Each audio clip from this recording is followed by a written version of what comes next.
Yo, this is FATKING, and this is my episode 8 of my beatbox tutorial series. I know this is the real episode 8, not the last one, but the fake episode 8. Well, I call it a special edition because that was the April Fool's Day, right? But I know there wasn't an English version. I was too lazy, but it's only April Fool's Day video, so that's why I only did it in Mandarin. I'm sorry. But anyways, so the real episode 8, it's going to talk about the importance of the basic 3 sounds: the bass kick, the hi-hat, the rim shot, or the snare, right? The importance of these 3 sounds, and what are some issues that most beatboxers have in common in general, seriously. And the beat, the flow, the beat and the flow issues. Yeah, okay. So why is this important? Because many beatboxers, well, most of beatboxers, I believe everyone actually, when they start learning beatbox, they start with the basic 3 sounds, right? And then within a month or even shorter, they will skip and trying to learn something more advanced, like Alem, Reaps 1, or Skilla, right? But then when they skip the basics, then their bass is not good enough, and when they learn something more advanced, they can learn it, but it won't sound that good because their bass is not the bass like vocal bass, but I mean the bass of beatbox is not good enough. When your bass is stable, you learn everything faster and better. All right. This not only applies in beatbox, it applies in everything for sure. So I'm going to talk about why is the basic 3 sounds important. I'm going to show you. I'm going to teach you how to make a beat better. Somehow you can say I'm going to teach you how to freestyle. Yeah, kinda. But anyways, I'm gonna have a short freestyle right now. Listen to it. It's all gonna be, well, most. It's going to be the basic 3 sounds only. I'm not going to do much special effect, just to show you how the basic 3 sounds can actually make everything, make the whole beat. All right. It doesn't have to be dubstep. It doesn't have to be electro, whatever, right? It doesn't have to be any cover. So yeah, let's go.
So after listening to that freestyle, I guess you have a good idea why not why, but you have a good idea that only the basic 3 sounds with different beats would sound good already without doing any vocal bass or any special effect or even covering any song, right? But why simple beats would sound good already? Basically 2 things. I think this 2 things is the most important in beatbox. First of all, you have to be stable as in your tempo. You cannot be all fast in the sudden and then slow down in the sudden. Keep your tempo consistent and stable is the most important thing in beatbox, for sure. The second thing is your sounds. Your sounds have to sound good. You don't have to know many sounds, but at least you have to do good in each sound you know. I think it's really important because beatboxers in China, in general, their basic 3 sounds are amazingly good. I'm serious. But they don't have style, alright? Their bass is really good, but they don't have style. They don't have the creativity. They imitate too much. They copy too much. That's their issue. But their bass are the best so far for me. Like in general, in the whole community, right? Like everyone. And when I was in Canada, I found out that many beatboxers don't, like over there, don't have, like their sounds don't sound that good. They're just doing alright? They don't really care. They don't really mind that what they sound. They just want to learn more. They want to do dubstep already, right? So I think don't skip. Skipping is bad. I think that's really, really, really important. I think as a beatboxer, don't imitate too much for sure. Don't copy perfectly, like totally perfect, like 100% copy. Don't do that. You can listen to Alem, listen to Reaps One, then imitate in your own way, right? Like you should pick what you like from it. Grab the feel of their beat and then express it in your own way. That's what I think, okay? And it's really important. And don't just listen to pop song, don't just listen to dubstep, don't just listen to electro. You have to listen to sometimes funk, jazz, metal, even classical. Just listen to more different genres of music and then beatbox on top of that. And you will learn more beats from your body. Like you don't even have to remember. Like the body remembers it for you. I'm serious. When you freestyle, your body tells you, oh, at that time when you do this beat is okay. So and then you'll, yeah. Anyways, you get what I mean. So yeah, try different new things. Don't just stay at what you like. That's really important. So anyways, I'm going to teach you how to be consistent, like stable in your tempo, and how to improve your sounds. Okay, I think there's more tempo issue is more important because even your sounds really bad. If your tempo is right, it would sound good. Yeah, I'm serious. Anyways, there are 2 ways, well, in my opinion, there are 2 ways to keep the tempo. First of all, the first thing is practice with, what do you call that? I don't really know. Let's say the click, okay? Alright? Follow the click and beatbox on top of it. That will help you to be more stable for sure. No matter you have been beatboxing for 2 days or 2 weeks or even 2 months or 2 years, many beatboxers still have this issue. So you can beatbox on top of the click. Or the second way to keep consistent is when you're on stage, you don't have your iPhone with you, right? You can't really use your mobile phone on stage or even earphones. So another good way is your hand motion. That can be a click too, right? You can feel it. So you can beatbox with your hand doing the click. That's doing the clicks job. So, and then that will keep you stable as well. Well, of course, you won't know what tempo are you playing if you're good at music, maybe. Like, I don't think it's important to know what are you doing. Like, it's not important to know, okay, I'm doing 75 right now, okay, I'm doing 140 right now. It doesn't really matter, right? You just have to be stable. That's the basic, I think. But in the future, of course, if you're going to like real professional and you are helping different artists, singers to produce songs and you're the beat, then of course it's important for you to know what tempo are you doing. But for now, just be stable, right? I'll just show you how to be stable or how to beatbox on top of your hand motion and the click in the next video right now. So go watch it, then I'll be back.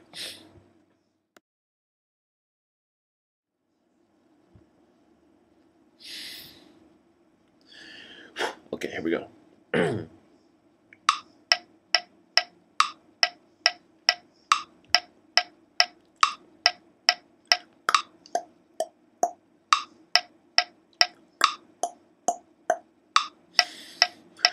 Okay, here we go. 3, 2, 3, 2, 1.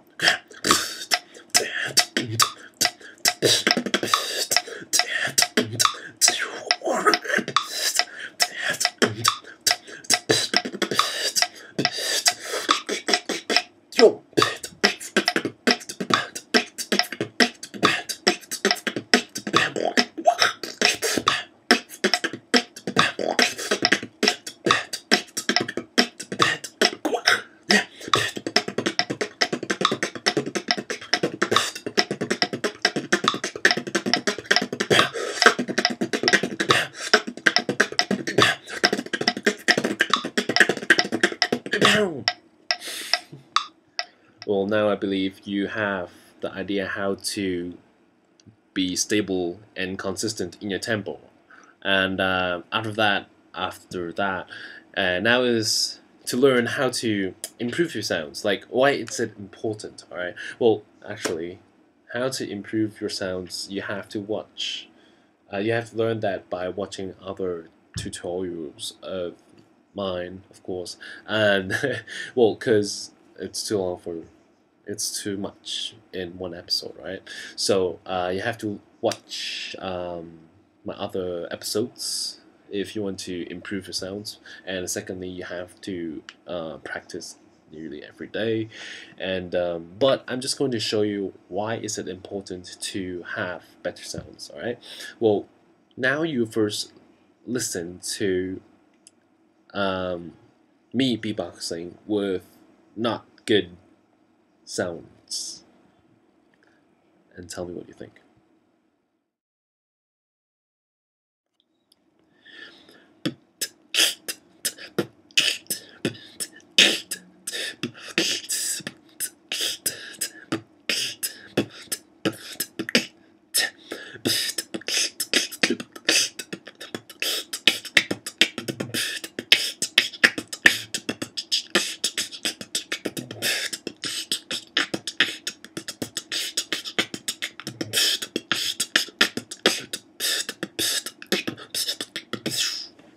Yeah. Well, that's crap, right? Like, excuse my word, but that's poopy. Now I'm going to do another freestyle. Well, not another freestyle. I mean the same beat. I'm going to do the same beat, but with better sound quality, with better sounds, better, yeah. And tell me what you think.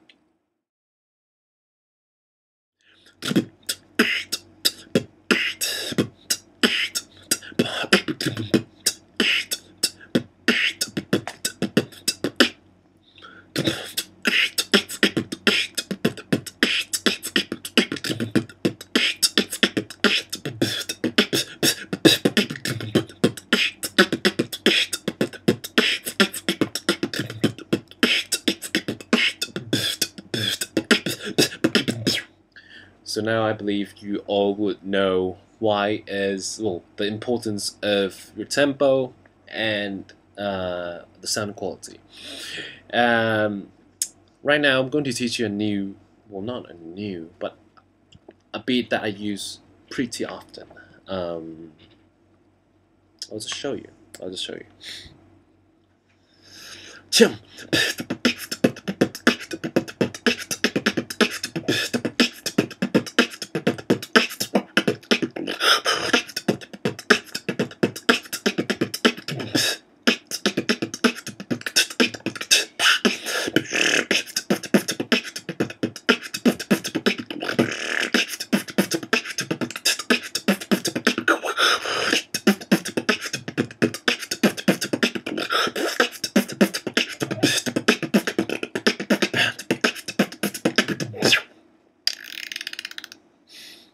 This beat is really easy.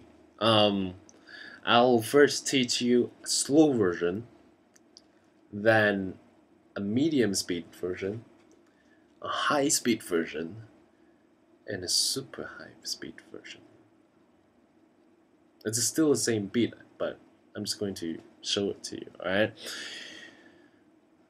We'll start learning.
So, well, you don't have to do it that quick, alright? That was playing with you guys.